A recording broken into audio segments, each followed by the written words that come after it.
हमने चैप्टर 9 शुरू करना है, that is international capital budgeting and cost of capital.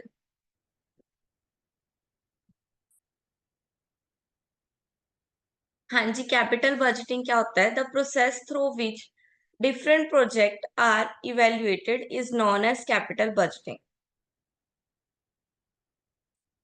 ठीक है, यानी कि हमने अपने कैपिटल को, हमारे पास जो पूंजी है, उस उसका जो बजट्स प्रिपेयर करने हैं, उसके लिए जो डिफरेंट डिफरेंट प्रोजेक्ट इवेल्युएट करने हैं, उसको हम बोलेंगे capital budgeting.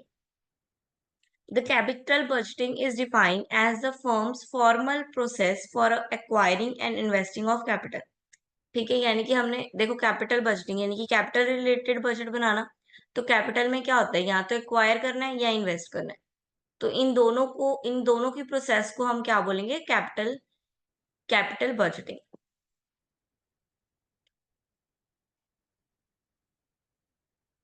Capital budgeting concern in planning development of available capital. जो अवेलेबल कैपिटल है उसको प्लान करना कि कहाँ कहाँ लगाना है, for the purpose of maximum the long term profitability of the concern.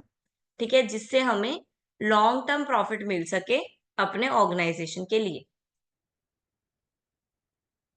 Features क्या है? लार्ज टर्म बेनिफिट्स मिलने चाहिए, लॉन्ग टर्म पीरियड चलनी चाहिए, high degree of risk relatively इसमें होता है। ठीक है, कैपिटल बजटिंग में रिस्क जो होता है वो हाई रिस्क होता है। नॉन रिवर्सिबल, ये रिवर्स नहीं कर सकते हैं हम।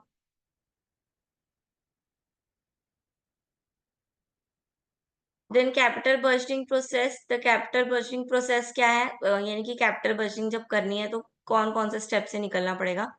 फर्स्ट आएगा आइडेंटिफाई ऑफ इन्वेस्टमेंट प्रपोजल्स। जितने भी हमारे पास इन्वेस्टमेंट प्रपोजल्स आए हुए हैं कि यहाँ यहाँ इन्वेस्ट कर सकते हैं, यहाँ इन्वेस्ट कर सकते हैं, यहाँ इतना रिटर्न है, यहाँ इतना रिटर्न है, जितने भी प्रपोजल्स हैं सबको आइडेंटिफाई करेंगे। आइडेंटिफाई यानी कि हमें पता होगा अब हमारे पास कि 5 प्रपोजल हैं, 10 प्रपोजल हैं, कितने प्रपोजल हैं। देन उसको स्क्रीनिंग करेंगे, इवेल्युएट करेंगे हर प्रपोजल। अब हमें पता चल गया 10 प्रपोजल है हमारे पास, आइडेंटिफाई में हमें पता चल गया कि 10 प्रपोजल है। अब एक एक प्रपोजल को उठा के स्क्रीनिंग करेंगे, उसके पॉजिटिव और नेगेटिव इम्पैक्ट्स देखेंगे। Then fixing priorities, priorities fix कर लेंगे अपनी कि हमें क्या क्या चाहिए, हमें इस इन्वेस्टमेंट से क्या क्या चाहिए। यानी कि मान लो मैंने रख लिया कि 15% रिटर्न तो मुझे चाहिए ही चाहिए, उसके अलावा कुछ दे रहे हैं वो अलग बात है, नहीं दे रहे हैं वो अलग बात है, 15% रिटर्न तो मुझे चाहिए। ये मीन्स आपने क्या कर ली? अपनी प्रायोरिटीज फिक्स कर ली। देन फाइनल अप्रूवल करेंगे कि ठीक है, इस बजट ये वाले जो मेथड है इसमें हमें हमारा जो जो हमने सोचा था वो सब मिल रहा है, तो हम इसको फाइनल करते हैं। फाइनल कर लिया एक पर्पस को, एक प्रपोजल को, फिर इम्प्लीमेंट करेंगे उस प्रपोजल को। जो प्रपोजल हमने फाइनल किया उस प्रपोजल को करेंगे इन रियल टर्म्स। ये ऊपर वाली चीजें सारी थिंकिंग थी, अब उसको करना है। देन परफॉर्मेंस रिव्यू, फिर जो जो हमने कर लिया उसका रिव्यू, उसको चेक करते रहेंगे कि जो हमने किया इज इट राइट और रॉन्ग, सही चल रहा है नहीं चल रहा, जितना सोचा था उतना मिल रहा है नहीं मिल रहा, that is performance review. Then आ गया domestic capital budgeting. Domestic capital budgeting क्या है? Identify the size and time of all relevant cash flow on a timeline. एक समय पे आपके पास, ठीक है, जितनी आपकी साइज है कैश कैश फ्लो की, यानी कि कितना कैश आ रहा है कितना कैश जा रहा है, एक टाइम के लिए, एक पर्टिकुलर टाइम के लिए। ठीक है, उसको हम डोमेस्टिक कैपिटल बजटिंग बोल देंगे। ठीक है, रिस्कनेस होती है इसमें कैश फ्लो में। Net profit value NVP cash flow, वो भी एप्रोप्रिएट डिस्काउंट रेट पे चेक करना, फाइंड करना,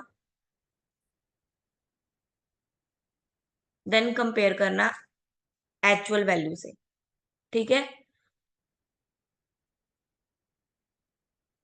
तो ये इक्वेशन आ गई कैसे निकालनी है एनवीपी, नेट प्रॉफिट वैल्यू कैसे निकालनी है, नेट प्रेजेंट वैल्यू कैसे निकालनी है।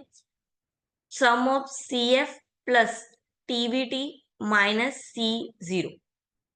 एक तो ये फॉर्मूला है, एक ये है 1+KT 1+KT, छोटा टी बड़ा टी।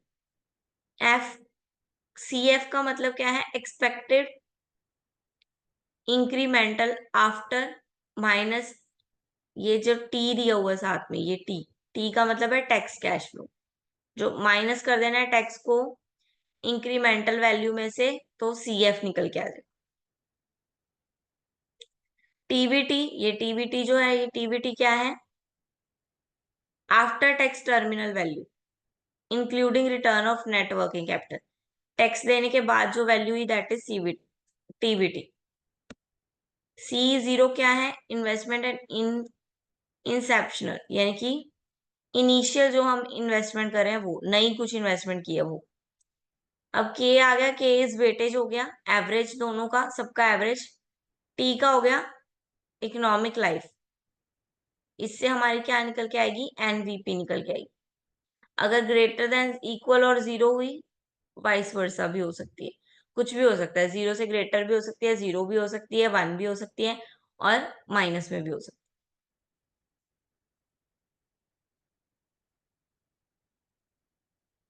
है। ये हमें एग्जाम्पल दिया हुआ है।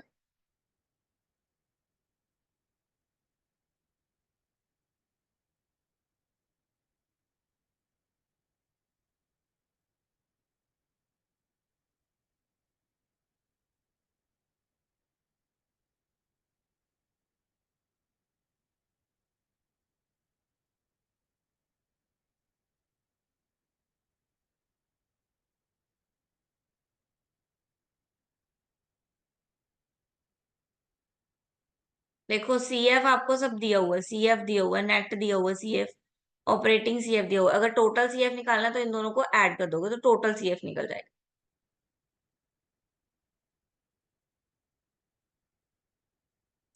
हाँ जी, देन आ गया, why should capital budgeting for subsidiaries project be assessed from a partner perspective?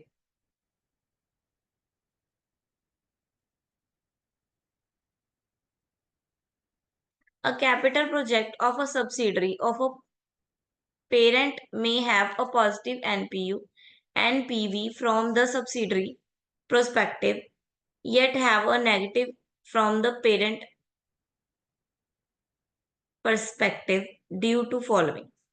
क्या होता है? कैपिटल बजटिंग सब्सिडरी की करनी जरूरी हो जाती है। क्यों? क्योंकि कभी कभी हमें जो सब्सिडरीज हैं उस पे प्रॉफिट मिलता है, लेकिन जो पार्टनर है, पेटेंट है, यानी कि जो बड़ी कंपनी है, उस पे प्रॉफिट इतना नहीं हो पाता। छोटी कंपनी में प्रॉफिट ज्यादा हो जाता है, इसलिए। रिस्ट्रिक्टिव परमिटेंस, बड़ी कंपनी को कुछ कुछ रिस्ट्रिक्शंस होती हैं कि आप ये नहीं कर सकते, ये नहीं कर सकते, लेकिन स्मॉल स्केल पे नहीं होती। ठीक है। एक्सचेंज रेट मूवमेंट्स, करेंसी की एक्सचेंज इजीली हो जाती है शॉर्ट टर्म में। ठीक है। टैक्स बेनिफिट्स मिल जाते हैं उनको, क्योंकि वो लार्ज स्केल कंपनी नहीं है, तो उनको टैक्स भी कम देना पड़ता है। अब कैपिटल बजटिंग करनी है पेटेंट कंपनी के लिए, पेटेंट फर्म, यानी कि जो बड़ी कंपनी, छोटी कंपनी को अक्वायर किया और छोटी कंपनी हो गई सब्सिडरी, पेरेंट बड़ी कंपनी हो गई हेडक्वार्टर्स में। हाँ जी, मैंने कहा पेरेंट कंपनी हेडक्वार्टर जो होते हैं। पेटेंट कंपनी के, होस्ट कंपनी। हाँ जी, होस्ट कंपनी, हाँ जी, उनका हेडक्वार्टर होता है। बड़ी कंपनी जहां से छोटी कंपनी को ऑपरेट करती हैं, उनको हेडक्वार्टर ही बोलते हैं। ठीक है मैम। देन पेटेंट कंपनी आ गई। पेटेंट कंपनी को कैपिटल, पेटेंट कंपनी में कैपिटल बजटिंग कैसे होगी? फर्स्ट करेंगे estimate future cash flow in foreign currency. Future cash flow देखेंगे। फॉरेन करेंसी का फॉर्म आ गया कि होस्ट होम कंट्री या होस्ट कंट्री, कुछ भी हो सकता है दोनों में से। ठीक है। तो हम उसका फ्यूचर कैश फ्लो एस्टिमेट करेंगे, कितना कैश फ्लो हो सकता है, इनकी कितने पैसे वहां से इंपोर्ट एक्सपोर्ट होंगे। Then convert the home currency at a predicted exchange rate. फिर हम अपनी करेंसी को, जितनी जो हमारी होम करेंसी है, उसको हम फॉरेन करेंसी में चेंज करवा लेंगे, ताकि जब कैश फ्लो करना हो तब हमें इजी रहे। देन पीपीपी, आईआरपी, यानी कि इंटरेस्ट रिटर्न रेट, ये सब चेक करेंगे। प्रिडिक्शंस करेंगे इनकी, कि इनका क्या क्राइटेरिया चल रहा है। ठीक है। फिर एनवी कैलकुलेट करेंगे, एनपीवी कैलकुलेट करेंगे, नेट प्रेजेंट वैल्यू कैलकुलेट करेंगे अपनी करंट, अपनी होम कंट्री की जो करेंसी है उसकी, कि हमारी कंट्री का क्या प्राइस चल रहा है, बाहर की कंट्री का क्या प्राइस चल रहा है, जो भी प्राइस चल रहा है उस प्राइस पे फिर हम अपनी करेंसी को एक्सचेंज करवा लेंगे, ताकि फ्यूचर में जब हमको ट्रांजैक्शन करनी पड़े तो हमको दिक्कत ना आए।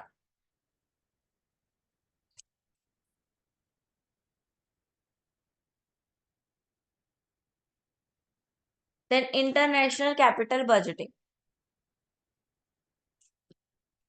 1 मिनट होल्ड करना।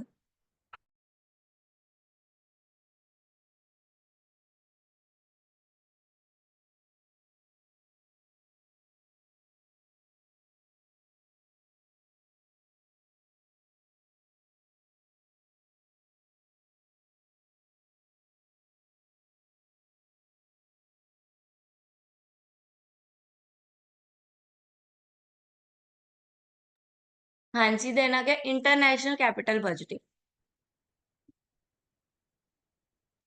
इंटरनेशनल कैपिटल बजटिंग वही आ गया, पेटेंट एंड सब्सिडरीज आ गई, या जब भी हम डॉलर्स में डील कर रहे हैं या किसी और कंट्री की करेंसीज में डील कर रहे हैं और वो डिफाइन कर रहे हैं, दैट इज कैपिटल, मतलब वहां पे कैपिटल लगा रहे हैं, इनफ्लो हमारा कैश का वहां जा रहा है, तो हमारी कैपिटल बजटिंग क्या बन जाएगी, इंटरनेशनल बन जाएगी। ठीक है।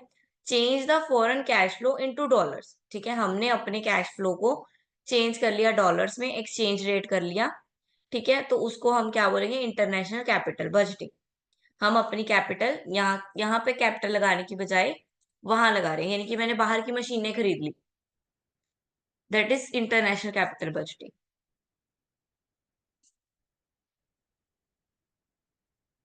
देन जो प्रेजेंट वैल्यू है हमारी, उसको एडजस्ट कैसे करना है, एडजस्ट कैसे करना है जो हमारी प्रेजेंट वैल्यू होगी वो unlevered firm value plus NE, इनकी नेट इफेक्ट ऑफ डेट, उन दोनों को प्लस करने पे हमारी एडजस्ट प्रेजेंट वैल्यू निकल जाएगी। ठीक है, इसको कैलकुलेट कैसे करते हैं, सबसे पहले अनलीव्ड वैल्यू फाइंड आउट करनी है फर्म की, देन नेट वैल्यू डेट की फाइंड आउट करनी है, मतलब दोनों वैल्यू फाइंड आउट करनी है, फिर दोनों को प्लस कर देना है।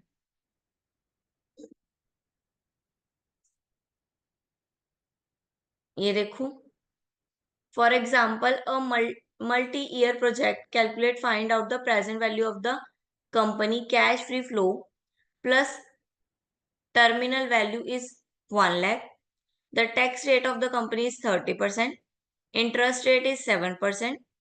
It's 50,000 debt loan and interest tax shield of 50,000.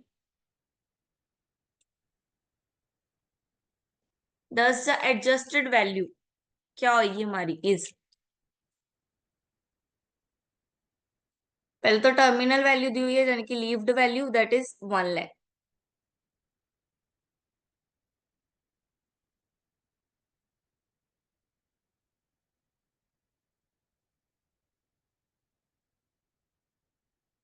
FCF plus terminal value, the आगे मैम टैक्स। समझ, आगे मैम समझ। ठीक है, 50,000 को जितना भी टैक्स रेट्स हैं, जितना भी इंटरेस्ट रेट है उनके साथ मल्टीप्लाई करेंगे, फिर डिवाइड बाय इंटरेस्ट रेट करेंगे, तो हमारे पास आएगा 1,50,000। उसमें से जो टर्मिनल वैल्यू है वो माइनस कर देंगे, तो हमारा, सॉरी, 1 लाख हमारा वो आ गया, और फिर हमारा जो ये आया क्या है, डेट, फिफ्टी डेट आए हैं। थाउजेंड का 7%। हाँ, डेट जो आए हैं दैट इज 7% इंटरेस्ट रेट पे मिले हैं, तो फिर 30% निकाला। हाँ, 30% हमारा टैक्स रेट है, इसलिए उसको मल्टीप्लाई किया, डिवाइड बाय 7% कर दिया, हमारे पास आ गया 15,000। 10,000। तो इन दोनों को प्लस कर दिया, ये आ गया हमारा डेट 15,000 का, और ये 1 लाख, 1 लाख हमारी terminal value, that is leave unlevered value, दोनों को प्लस कर देंगे तो 1,15,000, दैट इज हमारी एडजस्ट प्रेजेंट वैल्यू। यही करना था ना, यहाँ पे देखो, दोनों को प्लस करना हाँ है। जी। ठीक है, हाँ जी। तो दोनों को प्लस किया तो हमारी आ गई एडजस्ट प्रेजेंट वैल्यू।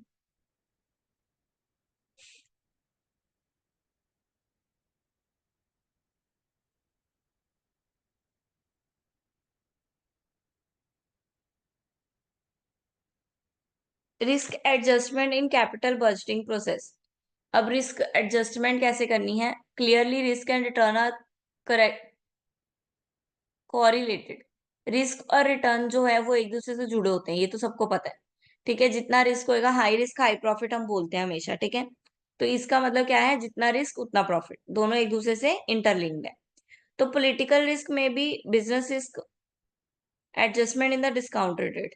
ये जो रिस्क होते हैं जो बिजनेस और पॉलिटिकल्स होते हैं, यानी कि जो गवर्नमेंट से रिलेटेड होते हैं, वो हमारे रिस्क जो होते हैं वो मोस्टली किस पे होते हैं, डिस्काउंटेड रेट पे हम उसको एडजस्ट करते हैं।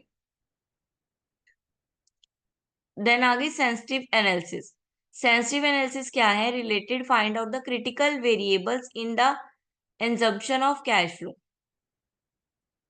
ठीक है, सेंसिटिव यानी कि नाम से क्लियर हो रहा है, कुछ क्रिटिकल चीजें जब हम उसको उस एजम्पशंस को इवेल्युएट करेंगे, फाइंड आउट करेंगे, निकालेंगे कि कहाँ कहाँ क्रिटिकल फेस है हमारे कैश फ्लो का, कहाँ कहाँ क्रिटिकल फेस है, तो उसको हम बोलेंगे सेंसिटिव एनालिसिस।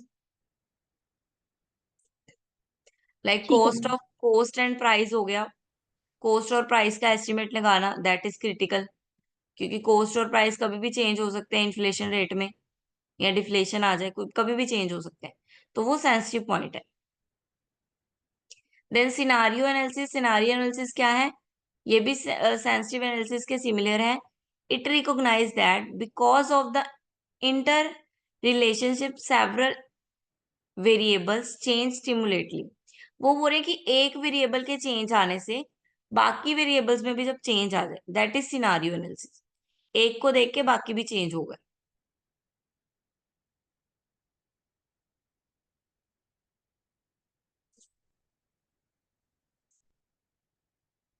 ठीक है, जैसे मोस्टली ऑटोमोबाइल कंपनीज में होता है। ठीक है, एक एक वेरिएबल चेंज होता है तो पूरा का पूरा प्रोसीजर ही चेंज कर देते हैं। Then techniques of multinational capital budgeting. Multinational हमने कल पढ़ा था, जो फॉरेन में भी डील करता है, या जो अपना सेटअप, सेम सेटअप दूसरी कंट्रीज में लगाता है, दूसरी कंट्रीज में इन्वेस्ट करता है, और एक जगह पे नहीं, उसके बहुत सारी जगह पे होते हैं। जैसे ये डी मार्ट्स है या वॉलमार्ट्स है, दैट इज मल्टीनेशनल। ठीक है, उनके ये जो है बहुत जगह पे खुले हुए हैं मार्ट्स। सिर्फ पेटेंट और होस्ट कंपनी नहीं है, बहुत सारी होस्ट कंपनीज है।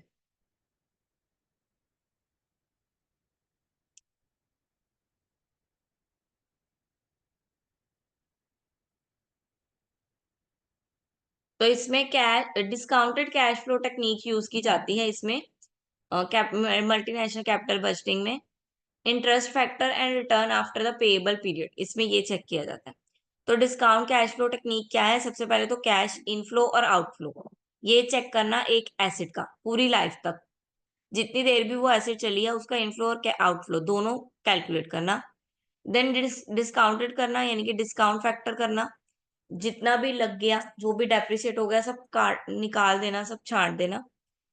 Then aggregate the discount cash inflow and comparing the total so obtained with the discount outflow. फिर ये चेक करना कि हमने इन डिस्काउंट इनफ्लो कितना आया और डिस्काउंट आउटफ्लो कितना गया। देन नेट प्रेजेंट वैल्यू, ये हमने ऊपर पढ़ा discount rate value, discount cash flow technique. अब पढ़ रहे हैं net present value method. It recognizes the impact of time value of money. It is considered the best method for evaluating capital investment proposal. Used in practice, cash inflow can be received at a different period of time will be discounted at a particular discount rate. Net present value, यानी कि अब present में उसकी क्या value, उसके according उसको discount rate दे। Discount rate value method में क्या था, डिस्काउंट दे दिया, जितना बनता था दे दिया। ठीक है, जितना हमने यूज करना था कर लिया, अब डिस्काउंट पे निकाल दिया, ऐसे भी बोल सकते हैं। नेट प्रेजेंट वैल्यू में क्या है, अब के टाइम पे ऑन द स्पॉट जो मार्केट का डिस्काउंट रेट है उस रेट पे हमने डीलिंग करनी है, उस रेट पे कैश इनफ्लो और आउटफ्लो होएगा।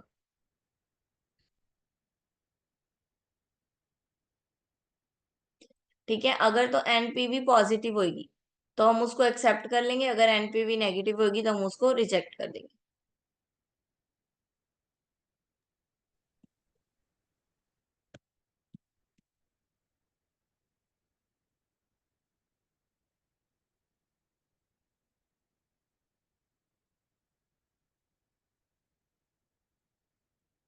ये एनपीवी निकाला हुआ है, स्क्रैप वैल्यू 500 दी हुई है, इन्वेस्टमेंट दी हुई है 10,000 की। स्क्रैप वैल्यू यानी कि जो चीजें खराब हो गई।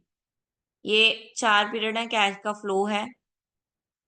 ये हमने कैश का फ्लो लिखा, साथ में स्क्रैप मैम ये लिखा। हमने किया हुआ है, ये किया हुआ है मैम पहले।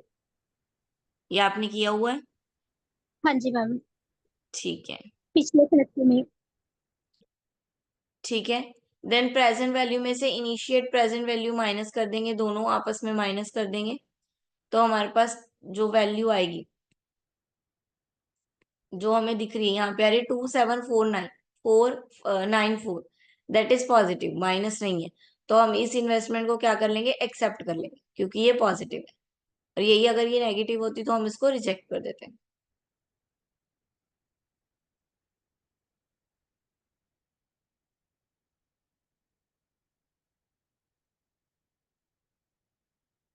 ये सारे किए हुए हैं, इंटरेस्ट रेट ऑफ रिटर्न। हाँ जी मैम, ये सारे ना ओआर में किए हुए हैं हमने। ओके, तो क्लियर है, दोबारा तो नहीं करने? नहीं मैम, आते हैं। आते हैं। हाँ जी।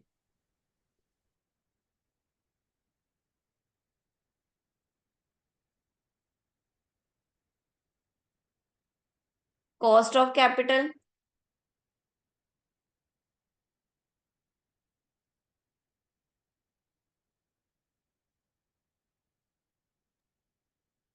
ये भी मैम पहले किया हुआ है।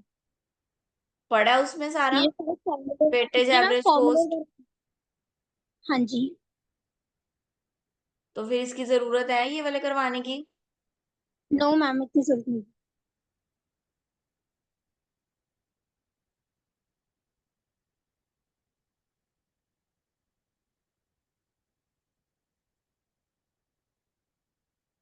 ये कराना पड़ेगा मैडम, कॉस्ट वाला। Cross, cross, cross border. Cross border list of, ठीक है,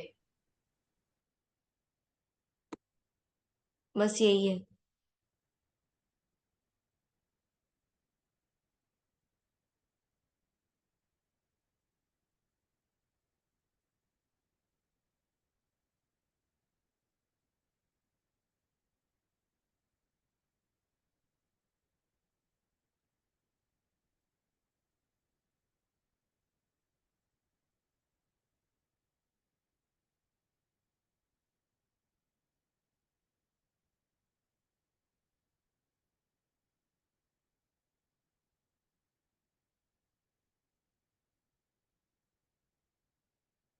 पहले हम क्वेश्चन में देखें ये है भी या नहीं।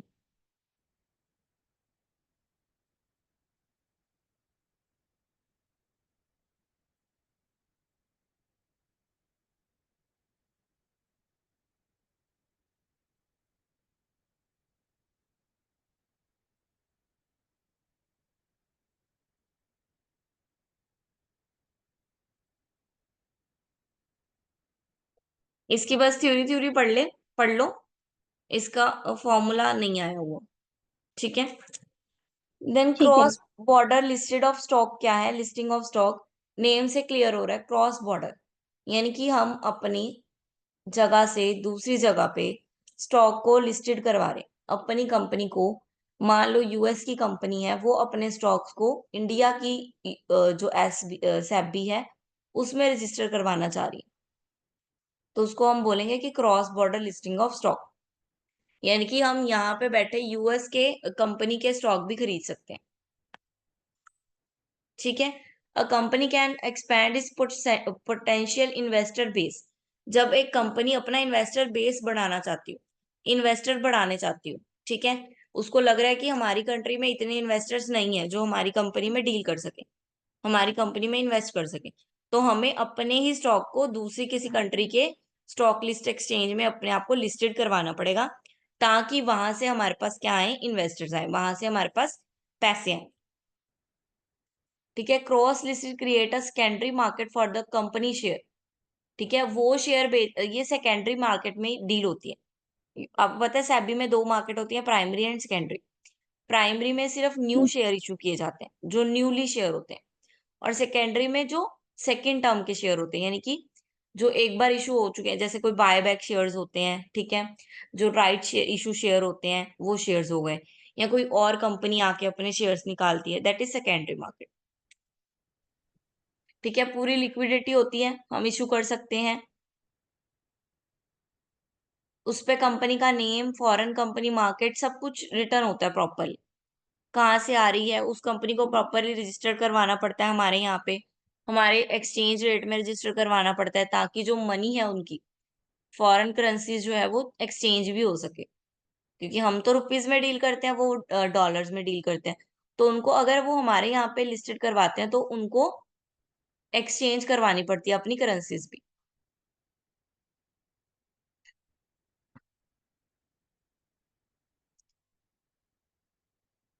देन स्टॉक लिस्टेड को करने के लिए कैरी आउट जो कॉस्ट लगती है वो क्या है, कॉस्ट कौन कौन सी कॉस्ट इसमें मीट करनी पड़ती है हमें, cost to meet the disclosure and listed requirement imposed by the foreign exchange and regulatory authority।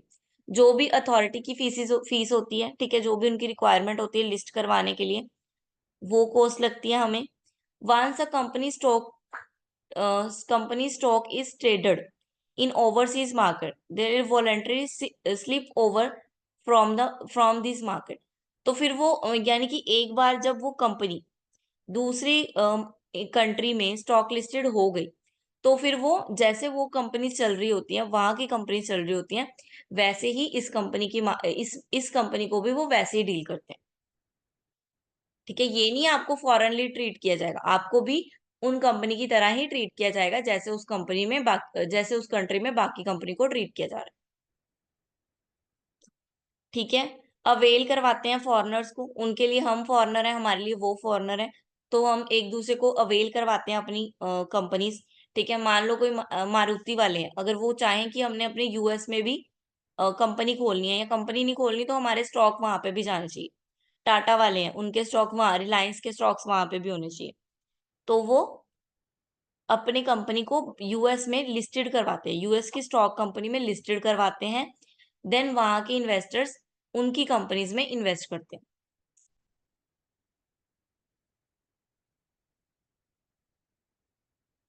ठीक है, उसको बोलते हैं cross border listing of stock.